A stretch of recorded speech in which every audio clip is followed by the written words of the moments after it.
The deep dive में आपका स्वागत है। आज हम DEL एड के एक यूनिट को डिकोड करेंगे और इसमें से वो जरूरी बातें निकालेंगे जो DSSB PRT परीक्षा में सीधे सीधे नंबर पक्के कर सकती हैं। हमारा मिशन है अंतर्राष्ट्रीय शिक्षा नीतियों के इस जाल को आसान बनाना। तो चलिए शुरू करते हैं। आज हम बात कर रहे हैं कि भारत में प्राथमिक शिक्षा को लेकर जो भी बड़े बदलाव हुए, क्या वो सिर्फ हमारे देश के भीतर की सोच का नतीजा थे या फिर दुनिया भर में चल रही किसी बड़ी लहर का हिस्सा थे। हमारे पास जो सोर्स हैं वो इसी अंतर्राष्ट्रीय जुड़ाव की कहानी बताते हैं। बिल्कुल। और आज की चर्चा का सबसे बड़ा आइडिया ये है कि 1990 के बाद दुनिया भर में शिक्षा का फोकस स्कूल तक पहुंच यानी एक्सेस से हटकर सीखने की गुणवत्ता पर चला गया।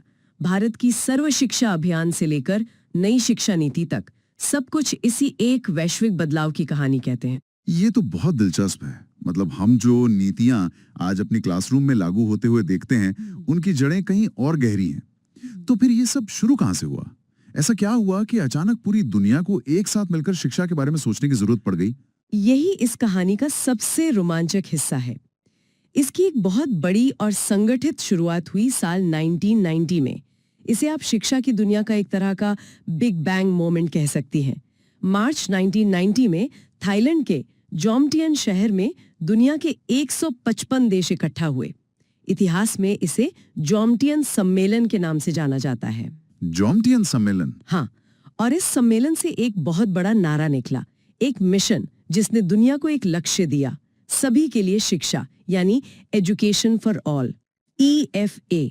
ये पहली बार था जब इतने बड़े मंच पर पूरी दुनिया ने एक सुर में माना कि शिक्षा, चाहे वो किसी बच्चे की हो, युवा की हो या किसी वयस्क की, हर उम्र के व्यक्ति का एक मौलिक अधिकार है। सभी के लिए शिक्षा सुनने में बहुत शक्तिशाली लगता है, पर क्या इसका मतलब सिर्फ ये था कि हर गांव में एक स्कूल की इमारत खड़ी कर दो और बच्चों के नाम लिख लो, या इसके पीछे कोई गहरी सोच थी? आपका सवाल बिल्कुल सही जगह पर है।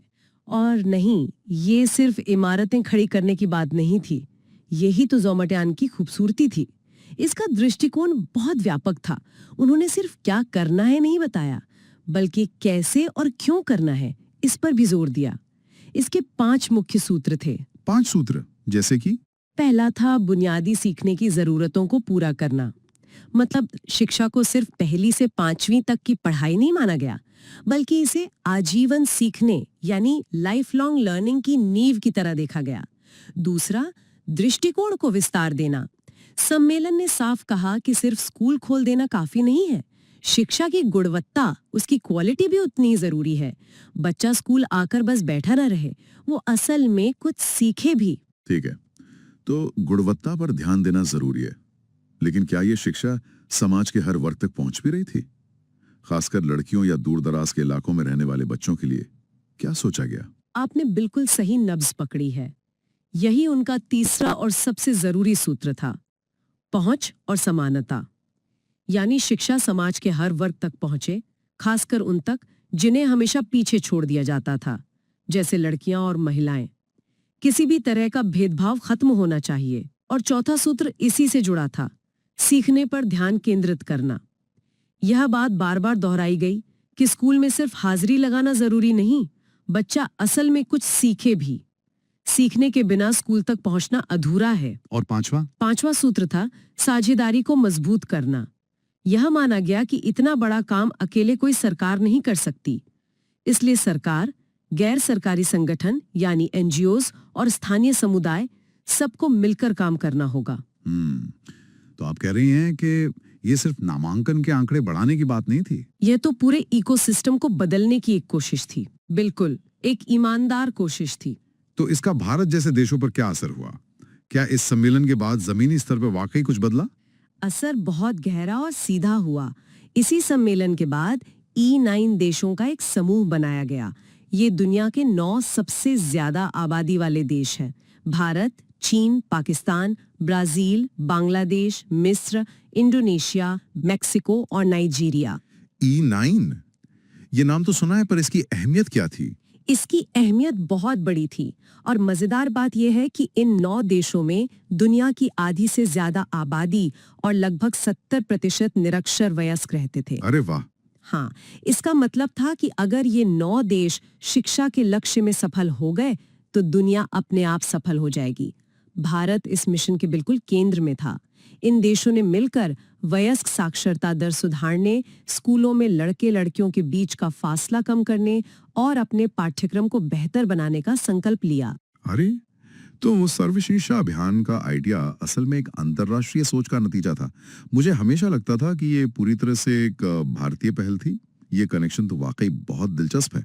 बिल्कुल, जोमटिन सम्मेलन ने भारत, पाकिस्तान, बांग्लादेश जैसे दक्षिण एशियाई देशों के लिए एक तरह से चिंगारी का काम किया। इसने शिक्षा सुधारों को तेजी दे दी। इसके बाद इन देशों में स्कूल नामांकन में भारी उछाल आया, शिक्षा का बजट बढ़ा और कई कानूनी सुधार भी हुए। भारत का सर्व शिक्षा अभियान इसी वैश्विक सोच का एक बहुत बड़ा और सफल उदाहरण है। ये सब सुनने में तो बहुत अच्छा और आदर्शवादी लग रहा है, लेकिन आंकड़े तो अपनी जगह हैं। पर आज भी हम देखते हैं कि भारत के कई स्कूलों में लड़कियों का ड्रॉप आउट रेट लड़कों से ज्यादा है। तो क्या हम कह सकते हैं कि लैंगिक समानता का लक्ष्य वाकई हासिल हो पाया, या इन योजनाओं के सामने कोई बड़ी चुनौतियां भी थीं? आपका सवाल बिल्कुल जायज है और हमें हकीकत के धरातल पर लाता है।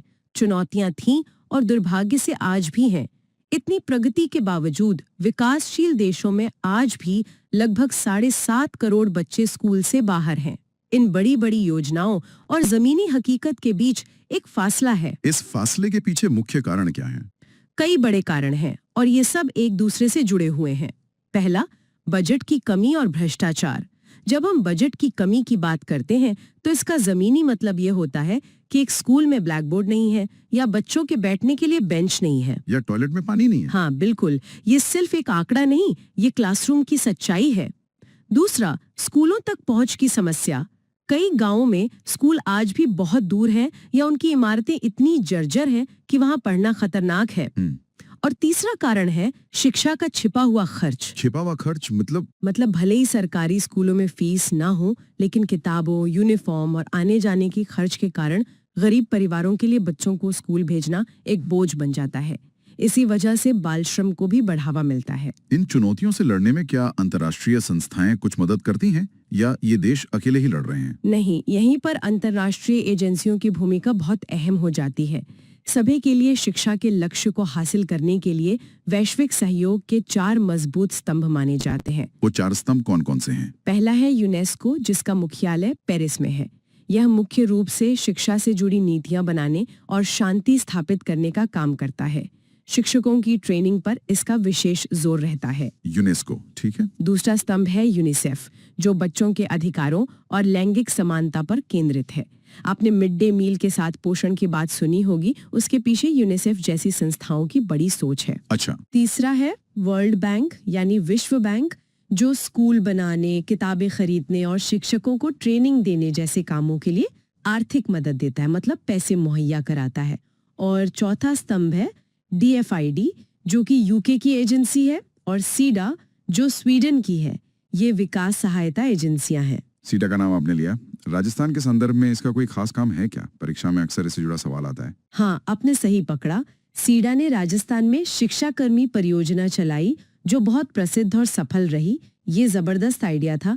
राजस्थान के जिन दूर दराज के गाँवों में कोई शहरी शिक्षक जाना नहीं चाहता था, वहाँ उन्होंने उसी गांव के कम पढ़े लिखे युवाओं को ट्रेन करके शिक्षक बना दिया। वाह। हाँ, ये इस बात का सबूत था कि समाधान हमेशा बाहर से नहीं आता, वो समुदाय के भीतर से भी निकल सकता है। तो जोमिंटन के 10 साल बाद क्या दुनिया ये देखने के लिए फिर से इकट्ठा हुई कि जो वादे किए गए थे वो पूरे भी हुए, या ये सिर्फ एक और कॉन्फ्रेंस थी? नहीं, ये सिर्फ एक और कॉन्फ्रेंस नहीं थी, ये एक बहुत जरूरी रियलिटी चेक था। जोमटियन सम्मेलन के ठीक 10 साल बाद साल 2000 में अफ्रीकी देश सेनेगल की राजधानी डकार में दुनिया फिर से जुटी।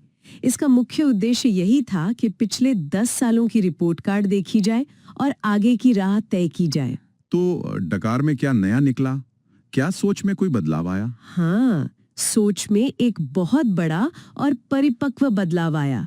इसे ऐसे समझें, जोमटियन में दुनिया ने तय किया कि हर बच्चे के लिए एक प्लेट होनी चाहिए। ये पहुंच की बात थी। लेकिन डकार में आकर दुनिया ने कहा नहीं, सिर्फ प्लेट काफी नहीं, उस प्लेट में पौष्टिक खाना भी होना चाहिए। ये गुणवत्ता की बात थी। वाह, पहली बार बात सिर्फ पेट भरने की नहीं, सेहत बनाने की हुई।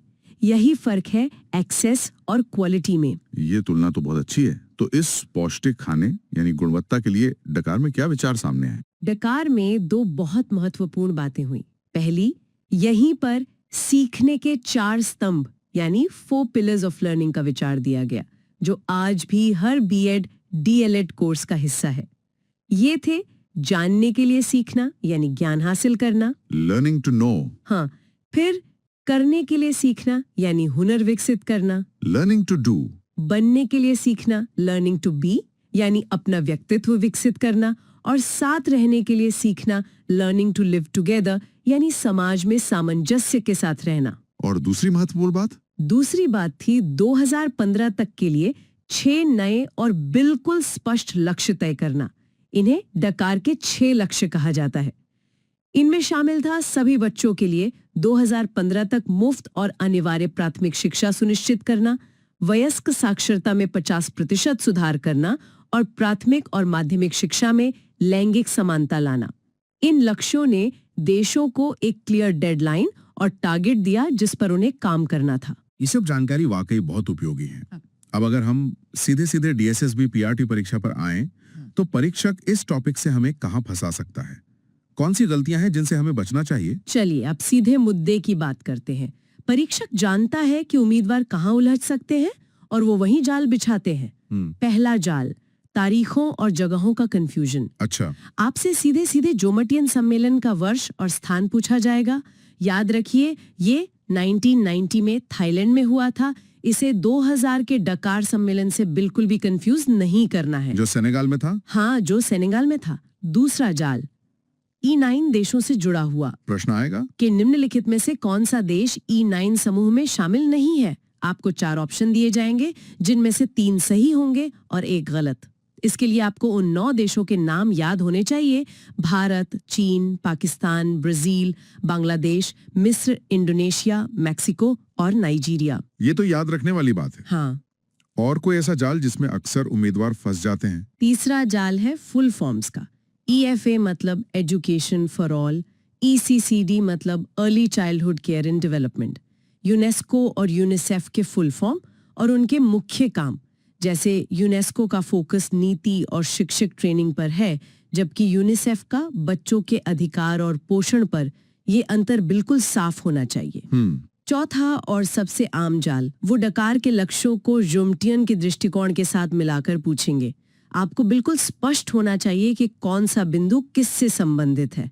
जैसे सीखने के 4 स्तंभ का विचार डकार मंच से जुड़ा है, जोमटियन से नहीं। वो पूछ सकते हैं इनमें से कौन सा जोमटियन घोषणा का हिस्सा नहीं था, और ऑप्शन में सीखने के 4 स्तंभ दे देंगे। अच्छा, ये बहुत अच्छा पॉइंट है। और कोई खास सवाल जो बार बार आता हो? हाँ, 5वां जाल, जो लगभग हर दूसरे टीचिंग एग्जाम में दिखता है।